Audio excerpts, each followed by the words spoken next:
அஸ்ஸலாமு அலைக்கும் வரஹ்மத்துல்லாஹி வபரகாத்துஹு. வாங்க ஃப்ரெண்ட்ஸ், இன்றைக்கி முருங்கைக்கீரை சட்னி எப்படி செய்யறதுன்னு பார்ப்போமா.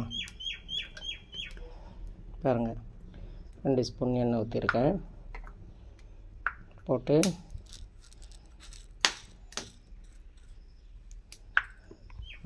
உளுத்தம்பருப்பு,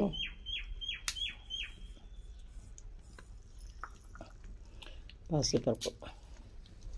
என்னடா இது எல்லாத்துக்கும் பாசிப்பருப்பே போடுறேன்னு நினைக்காதீங்க. அது உடம்புக்கு நல்லது, குளிர்ச்சி இல்லையா, அதுக்காகன்னு சொல்லிட்டு இதை போட்டுருது. இது கேஸ் கூட ஆகாது பாசிப்பருப்பு, அதனால் இது பாசிப்பருப்பை போட்டுக்குவேன். பச்சை மிளகாய் போட்டிருக்கேன். அது கூட வெங்காயம், ஒரே ஒரு வெங்காயம் தான் போட்டேன். வெங்காயம், இது சின்ன பீஸு சொரக்காய்.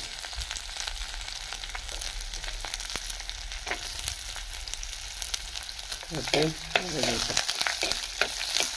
இதை கூட நீங்கள் புதினா சட்னிலேயோ கொத்தமல்லி, இது புதினா சட்னி வதக்கிட்டு செய்கிறீங்க இல்லையா, அது கூட ஒரு கொத்து முருங்கைக்கீரை கூட சேர்த்துக்கலாம்.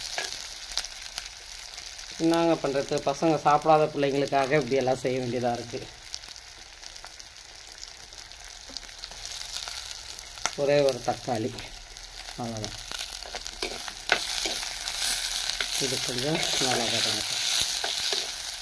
எனக்கு வெளியில் விறகடுப்பில் இந்த மாதிரி மண் சட்டியிலலாம் ஆட்டுறதுக்கு பிடிக்கும். நல்ல நேரம் கிடைக்கும்போது அது மிஸ் பண்ணுறதில்ல.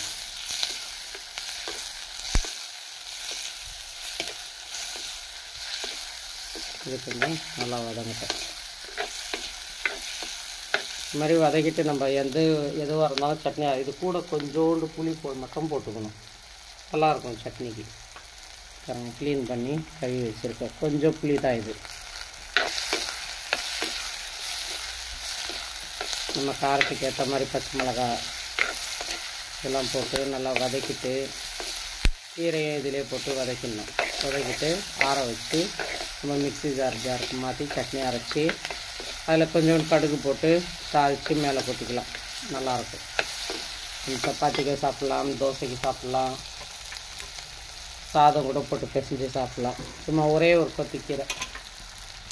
அதேமாரி பாருங்கள், நீங்கள் சாம்பார் கூட வச்சிங்கன்னா, சாம்பார் கொதி வர்ற டைமில் ஒரே ஒரு இனுக்கு முருங்கைக்கீரை உருவி அதில் மேலே போட்டு பாருங்களேன், சூப்பராக இருக்கும், நல்லாயிருக்கும். அதோட வாசனையே வேறு மாதிரியாக இருக்கும்.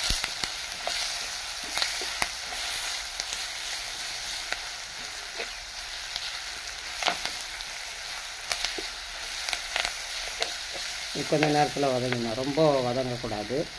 அந்த பச்சை நேரம் போகிற வரைக்கும் கொஞ்சமாக.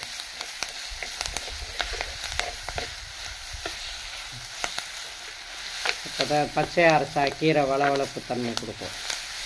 வதக்கிட்டு அரைச்சோம்னா நல்லாயிருக்கும். இது கூட நம்ம கொள்ளு வச்சுருந்தோம்னா, வேச்ச கொள்ளு இருந்தாலும் சரி, இல்லை வறுத்த கொள்ளு இருந்தாலும் சரி, இது கூட வச்சு சட்னி அரைச்சா நல்லா அருமையாக இருக்கும். கிராமத்துங்களெல்லாம் அப்படி தாங்க சாப்பிட்டாங்களாம் சொல்லுவாங்க. இது என்ன வீட்டில் இருக்குதோ அதை வச்சு சாப்பிடுவாங்க. நம்மளாச்சும் இப்போ தக்காளியெல்லாம் போடுறோம் வாங்கி, கூட தக்காளியே இல்லாமல் கூட சூப்பராக குழம்பு வச்சுருவாங்க கிராமத்துலலாம். இந்த மாதிரிலாம் செஞ்சு கொடுத்தா பசங்களுக்கு தெரியாது, இல்லை நம்ம கீரை முருங்கைக்கீரை போட்டிருக்கோம், புதினா சட்னி நினச்சிட்டு சாப்பிடுவாங்க. இந்த அளவுக்கு வதங்கினா போதும். பாருங்கள்,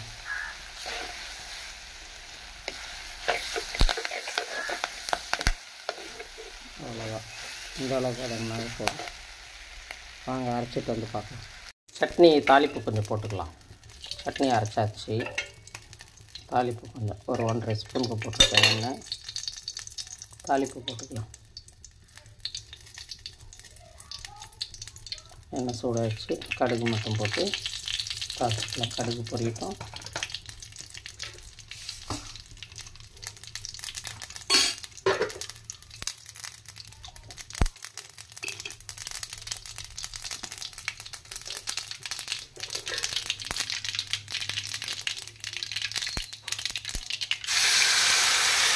இது போட்டு அடுப்பை ஆஃப் பண்ணிடணும், அவ்வளோதான். அடுப்பை ஆஃப் பண்ணிடணும். தாளிப்பு போட்டு இன்னும் நம்ம கீரையெல்லாம் வதக்கியிருக்கோம் இல்லையா, மறுபடியும் வேக வைக்க வேண்டாம்.